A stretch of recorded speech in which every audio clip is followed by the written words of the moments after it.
नमस्कार साथियों, कैसे हैं। आज की वीडियो में बात करेंगे हिंदू मैरिज एक्ट की धारा 24 के बारे में। तो सेक्शन 24 क्या कहता है। हिंदू मैरिज एक्ट यह बात करता है अंतरिम भरण पोषण के बारे में। तो अंतरिम भरण पोषण के लिए कौन आवेदन कर सकता है, अंतरिम भरण पोषण कब से कब लागू होता है, और अंतरिम भरण पोषण किसको दिया जा सकता है और कितना दिया जा सकता है, सब कुछ हम इस वीडियो में समझेंगे। तो दोस्तों, चैनल पर बने रहें वीडियो के साथ लास्ट तक। आज आपको बताएंगे हिंदू मैरिज एक्ट का सेक्शन 24। देखिए, हिंदू मैरिज एक्ट का सेक्शन 24 बात करता है अंतरिम भरण पोषण के बारे में। किसके बारे में? अंतरिम भरण पोषण, अंतरिम भरण पोषण। और इस वीडियो में अभी समझेंगे कि अंतरिम भरण पोषण और भरण पोषण में क्या अंतर है। तो सब कुछ समझेंगे, वीडियो के साथ लास्ट तक बने रहिए। अगर चैनल पर पहली बार हैं तो सब्सक्राइब कर लीजिएगा। देखिए, अंतरिम भरण पोषण क्या होता है। दोस्तों, यह एक ऐसा भरण पोषण होता है जो किसी वाद की कार्यवाही यानी किसी मुकदमे की कार्यवाही के दौरान पीड़ित को मुकदमा लड़ने आने जाने का खर्च के लिए दिया जाता है अंतरिम भरण पोषण। यहां पर हमने बात किया है कि पीड़ित को, और दूसरी एक बात हम कह रहे हैं, पहली बात तो किसको मिलेगा? पीड़ित को। और किस मुकदमे की बात हम कर रहे हैं? देखिए, अगर मुकदमा भरण पोषण का चल रहा हो, यानी कि BNSS की धारा 144 का मुकदमा चल रहा हो, या फिर तलाक का मुकदमा चल रहा हो, या फिर घरेलू हिंसा का मुकदमा चल रहा हो, या फिर न्यायिक पृथक्करण का मुकदमा चल रहा हो, न्यायिक पृथक्करण,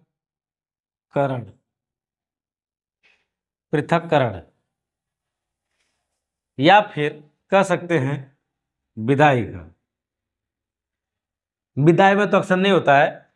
देखिए, अगर कोर्ट में भरण पोषण का मुकदमा विचाराधीन है, तलाक का मुकदमा विचाराधीन है, घरेलू हिंसा का, न्यायिक पृथक्करण का, जुडिशियल सेपरेशन का और विदाई का, इस तरह का मुकदमा अगर विचाराधीन है तो उस समय पीड़ित व्यक्ति सेक्शन 24 हिंदू मैरिज एक्ट के लिए अंतरिम भरण पोषण के लिए आवेदन कर सकता है।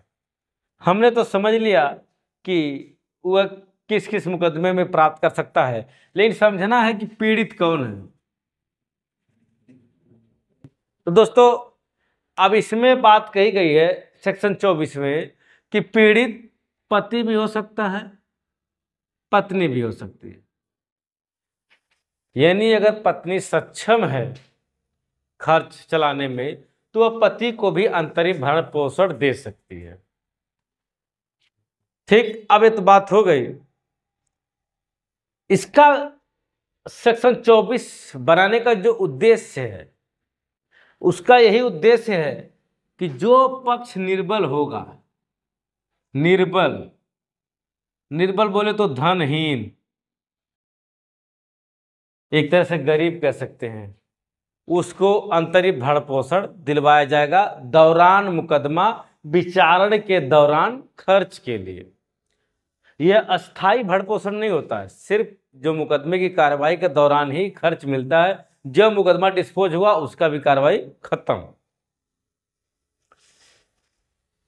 और दोनों में से पति या पत्नी कोई भी अंतरिम भरण पोषण की मांग कर सकते हैं कोर्ट से, अगर वह पीड़ित हैं तो। इसका मेन उद्देश्य है कि दोनों को सामान्य तरीके से न्याय मिलता रहे, किसी प्रकार की दिक्कत ना हो। अब देखिए,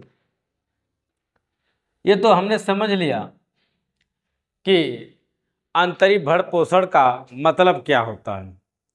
अब बात करेंगे इसका उद्देश्य तो हमने बता ही दिया कि जो निर्बल होगा, धनहीन होगा, उसको मिलेगा। जो न्याय की प्रक्रिया है, कुछ लोग क्या करते हैं, जबरदस्ती मुकदमा लाद देते हैं, बेचारा कमजोर वर्ग होता, चाहे पति पत्नी कमजोर होता, फिर भी मुकदमा चलाते हैं। तो ऐसा रोकने के लिए ही इस तरह का प्रावधान किया गया है। अब बात करेंगे कि अगर आपको सेक्शन 24 का लाभ लेना है, सेक्शन 24 का लाभ लेना है तो उसके क्या क्या तत्व होते हैं। सबसे पहला तत्व होता है कि दोनों पति पत्नी हों, पति पत्नी हों, पति पत्नी के बीच ही अंतरिम भरण पोषण मिल सकता है। दूसरा, एक पक्ष निर्बल हो, एक पक्ष मतलब निर्बल माने धनहीन हो, तो ऐसी स्थिति में उसको मिल जाएगा। तीसरी बात करते हैं कि भरण पोषण देने में सक्षम हो, यानी कि जो दूसरा पक्ष है वह भरण पोषण की राशि देने में सक्षम हो, तब सेक्शन 24 के लिए आवेदन करने का पर्याप्त आधार बनता है। अब बात करेंगे कि एक जजमेंट के बारे में बात की जाएगी। जजमेंट है दोस्तों चित्रलेखा बनाम रंजीत, चित्रलेखा बनाम रंजीत। यह दोस्तों एक वाद है सुप्रीम कोर्ट का, सुप्रीम कोर्ट का एक वाद है चित्रलेखा बनाम रंजीत। इसमें दोस्तों बताया गया कि 1977 का है, नोट कर लीजिएगा। इसमें बताया गया है कि पत्नी जो है, पति से ही नहीं बल्कि पति भी पत्नी से अंतरिम भरण पोषण प्राप्त कर सकता है। चित्रलेखा बनाम रंजीत के वाद में सुप्रीम कोर्ट ने जजमेंट दिया कि एक पति भी अपनी पत्नी से अंतरिम भरण पोषण की मांग कर सकता है। तो चलिए अब बात करेंगे कि हिंदू मैरिज एक्ट 24 व BNSS भारतीय नागरिक सुरक्षा संहिता की धारा 144 में अंतर, इनमें क्या अंतर है?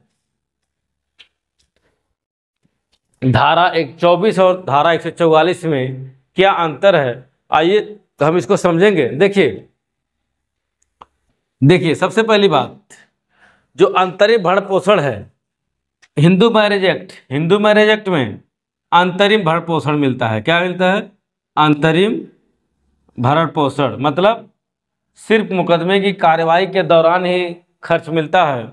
और इसमें क्या मिलता है? अस्थाई, यानी कि एक बार अगर 125 144 डिसाइड हो गया तो आपको आजीवन मिलता रहेगा, जब तक कि दोनों में दूसरी शादी वगैरह ना करें तब तक भरण पोषण मिलता रहता है। दूसरी बात, जो अंतरिम भरण पोषण है 24 सेक्शन 24, यह सिविल नेचर का है। कैसा नेचर है इसका? इसका सिविल नेचर है और इसका क्रिमिनल नेचर है। ठीक, यह सिविल नेचर का मामला है, यह क्रिमिनल नेचर का मामला है। इसमें अंतरिम भरण पोषण में पति या फिर पत्नी आवेदन कर सकती है, लेकिन इसमें पत्नी, पुत्र, पुत्री, माता पिता, ये सारे लोग आवेदन कर सकते हैं। नेक्स्ट बात है कि यह भरण पोषण वाद के दौरान ही मिलता है। यह मुकदमा डिसाइड होने के बाद मिलता है, मुकदमा समाप्त होने के बाद, यानी जब डिस्पोजल होता है उसके बाद ही मिलता है, और अस्थाई बना रहता है जब तक कि पति पत्नी की परिस्थितियां अलग ना हो जाएं, तब तक मिलता रहता है। तो फ्रेंड्स, आज की वीडियो फिलहाल इतना ही। अगर वीडियो पसंद आई तो प्लीज़ चैनल को सब्सक्राइब करके जाइएगा। ऐसे वीडियो देखने के लिए बने रहें। नमस्कार, जय हिंद।